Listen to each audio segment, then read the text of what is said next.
Να σε ευχαριστήσω που ανταποκριθήκατε για ακόμα μια φορά στο κάλεσμά μας.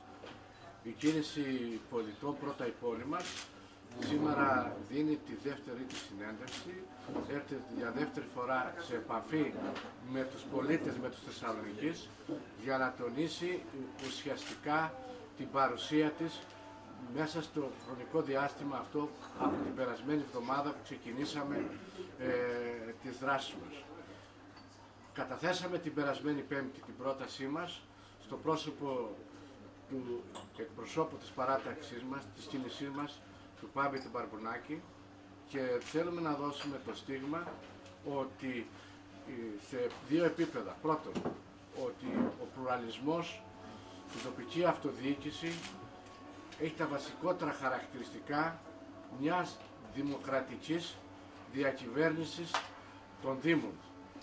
Μέσα από αυτά τα πλαίσια λοιπόν του πλουραλισμού απευθυνόμαστε στους πολίτες μας, τους συμπολίτες μας, να τους φέρουμε σε επαφή με την αυτοδιοίκηση, γιατί όπως γνωρίζετε η πρόταση δική μας είναι μια καθαρά αυτοδιοικητική και κοινωνική πρόταση και θέλουμε να δώσουμε τη δυναμική αυτή που θα απευθυνθούμε στον κάθε πολίτη της πόλης, να του καταγράψουμε τα προβλήματά τους και να του υποσχεθούμε τουλάχιστον ότι μέσα στα πλαίσια της λειτουργίας μας, αφού θα πάρουμε τη Δημοτική Αρχή την επόμενη τετραετία, θα δώσουμε λύσεις σε αυτά τα οποία συμβαίνουν εδώ και τόσα χρόνια σε αυτή την πόλη.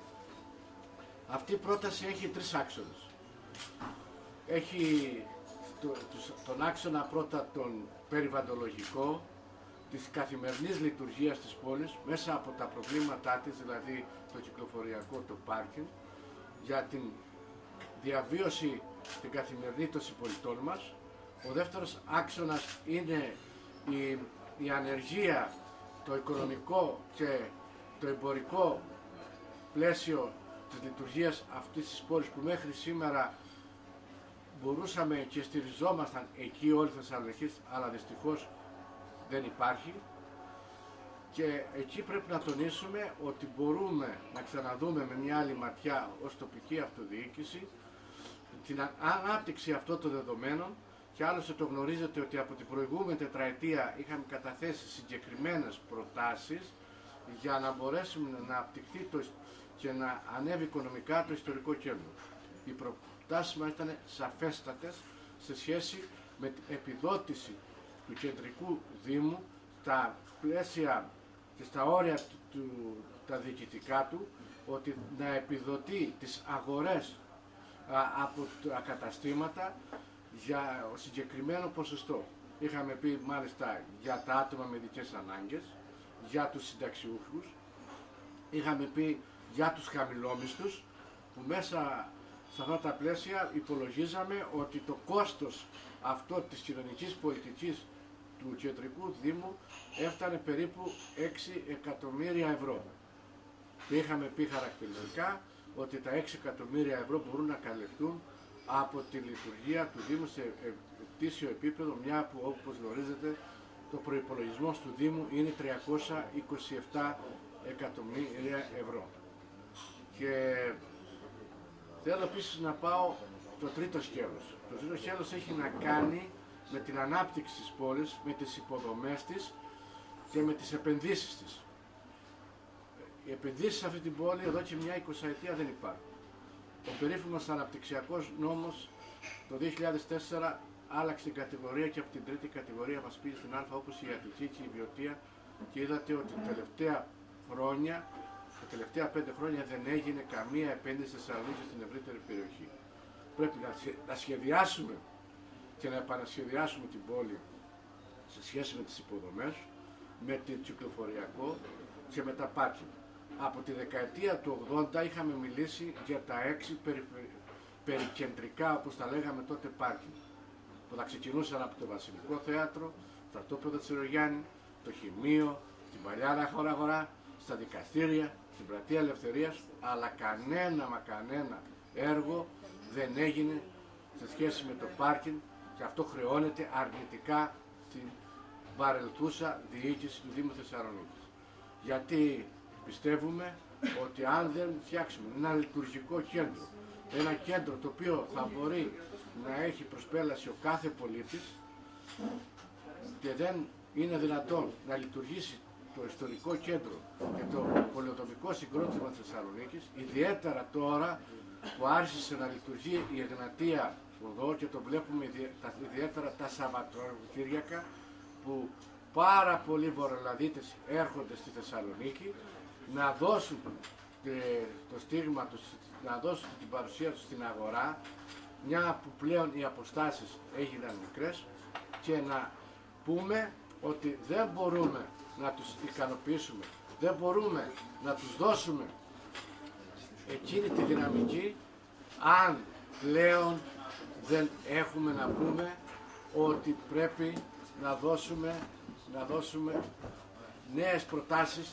ιδιαίτερα σε αυτό που υστερεί η Θεσσαλονίκη.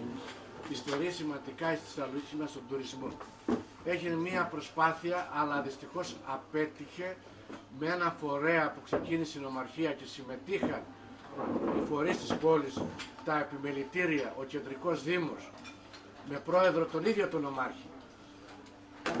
Δεν μπορέσαμε τα τελευταία χρόνια που ιδρύθηκε να δώσει λύση στα προβλήματα. Έχω πει κατ' επανάληψη στο Δημοτικό Συμβούλιο ότι η Θεσσαλονίκη, όπως γνωρίζετε, είναι αγιοτόπος. Έχει μεγάλη παράδοση στο Βυζάντιο. Έχει μεγάλη περίπτωση στα βυζαντινά της μνημεία. Πρέπει λοιπόν να προβάλλουμε, και το τονίζω αυτό για ακόμα μια φορά και κάνω μια έκκληση στους αρμόδιους φορείς, και εμείς ως Δημοτική Αρχή θα δώσουμε προτεραιότητα στο θρησκευτικό τουρισμό. Ο θρησκευτικός τουρισμός, το γνωρίζετε πολύ καλά, τα τελευταία χρόνια βρίσκεται σε μία ανάπτυξη. Και έχουμε εδώ στη Θεσσαλονίκη τον Άγιο Δημήτριο που θεωρείται ο Άγιος των Βαλκανίων. Άρα μπορούμε να πούμε και να δώσουμε αυτές τις κατευθύνσεις σε σχέση με τουριστική ανάπτυξη. Βέβαια δεν μπορέσαμε να λύσουμε το μεγάλο πρόβλημα των ακτοπλοϊκών γραμμών. Δυστυχώς πριν λίγες μέρες ξεκίνησε η σύνδεση ακτοπλοϊκά με τις βόρειες Ποράδες. Δεν υπάρχει σύνδεση πλέον με την Κρήτη. Και είχαμε καταθέσει η κίνησή μας μία πρόταση στο Δημοτικό Συμβούλιο πριν μερικά χρόνια και είχαμε περίπου υπολογίσει ότι γύρω στα 7 με 8 εκατομμύρια ευρώ χάνονται από την αγορά Θεσσαλονίκης, που τα προϊόντα των βιοτεχνιών, τα προϊόντα που παράγονται στην πόλη Θεσσαλονίκη, στην ευρύτερη περιοχή, δεν μπορούν να προωθηθούν στις Κυκλάδες, στις Ποράδες και στα Δωδεκάνησα. Είναι δηλαδή ένα αρνητικό και μπορούν μόνο να διακινηθούν μέσω του Πειραιά. Άρα δεν έχουμε κάνει κάποιες δράσεις οι οποίες θα αναπτύξουν τη Θεσσαλονίκη, είτε στα πλαίσια των εμπορικών συναλλαγών, είτε στα πλαίσια των αναπτυξιακών βάσεων, και δεν μπορούμε πλέον να μιλάμε στην πόλη της Θεσσαλονίκης για τα μεγάλα έργα και να μην μπορούμε οι φορείς επιτέλους να συναποφασίσουμε ένα σχεδιασμό από τη στιγμή που ήδη ακυρώνουμε τα έργα τα οποία προαναγγέλλονται. Το ζήσαμε πολύ ξεκάθαρα με την υποθαλάσσια αρτηρία, το ζήσαμε και το ζήσαμε έντονα με το τραμ, το μετρό έχει ξεκινήσει και δεν ξέρουμε πότε θα υλοποιηθεί. Υποσχέσεις οι οποίες δίνονται πιστεύω ότι είναι μόνο για τη συγκεκριμένη χρονική διάστημα, όταν έρχεται ο Πρωθυπουργός, ο εκάστοτε Πρωθυπουργός, τη χρονική περίοδο της Διεθνούς Εκθέσεως Θεσσαλονίκης, στέλνει τους υπουργούς να προαναγγείλει και να καταγράψει κάποια έργα τα οποία θα εξαγγείλει ο Πρωθυπουργός για να εφησυχάσει το λαό της Θεσσαλονίκης. Έχει εξαντληθεί η Περιφερειακή Οδός, η οποία ήρθε και στο Δημοτικό Συμβούλιο ο τότε υπουργός, ο Γιώργος Ασοφλιάς, και μας είχε υποσχεθεί ότι το 2005 ότι σε 6 μήνες θα ξεκινούσε και ακόμα δεν έχει ξεκινήσει. Είδαμε προχθές την έλευση του νέου Υπουργού Υποδομών, ο οποίος μας ανήγγειλε ότι θα υπάρξει η σύνδεση Καλοχωρίου Νέας Μηχανιώνας, και υπάρχει ένα μεγάλο ερώτημα. Αν είναι δυνατόν να εξαγγέλλονται τέτοιες δράσεις, οι οποίες ποτέ μα ποτέ δεν υπάρχει περίπτωση να υλοποιηθούν. Η Θεσσαλονίκη θέλει υποσχέσεις, η Θεσσαλονίκη θέλει να βάλουμε ένα χρονοδιάγραμμα, να ιεραρχήσουμε τα έργα της για να μπορέσουν αυτούς να υλοποιήσουν τους 3 άξονες που προανέφερα, που είναι πάρα πολύ σημαντικοί.